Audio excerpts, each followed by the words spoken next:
ఎప్పుడైతే నేను ఈ జ్ఞానాన్ని పంచుతానో, సరైనటువంటి దిశలో సరైన మార్గంలో ప్రయాణం చేస్తున్నామో, అప్పుడు మనకి ఇది మనం చనిపోయిన తర్వాత వచ్చేది కేవలం ఇప్పుడు మీరు నేర్చుకున్న జ్ఞానమే.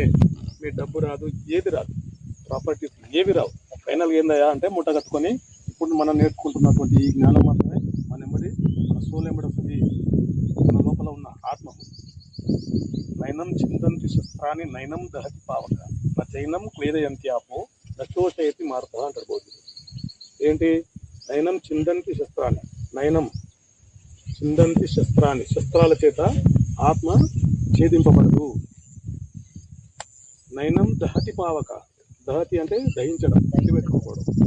ఈ ఆత్మ అనేది తట్టుకోదు. నీ శరీరం కాలిపోవచ్చు కానీ ఆత్మ కాలదు. నైనం చిందంతి శస్త్రాన్ని, చిందించలేము అంటే బాణాలతో కానీ బాంబులతో కానీ ఏం చేయలేవు. బాంబు వేస్తే ఇది కాలిపోతుంది ఈ శరీరం, కానీ సోల్ ఉంది. ఇది ఒక ట్రాన్స్ఫార్మర్. ఇక్కడ కరెంట్ వెళ్తే వెంబడే ఇక్కడ బంద్ అయినట్టు వెంబడి అక్కడికి వెళ్ళిపోతుంది. అక్కడికి పోయిన క్లియర్ ఏదో రెండు పాస్ కానీ తక్కువ బుగ్గ ఇక్కడ ఎగిరిపోతుంది, కానీ అక్కడ వెళ్ళిపోతుంది, బుగ్గ ఫెయిల్ అయిపోతుంది. ఇది మన బుగ్గ లాంటి వాళ్ళమే.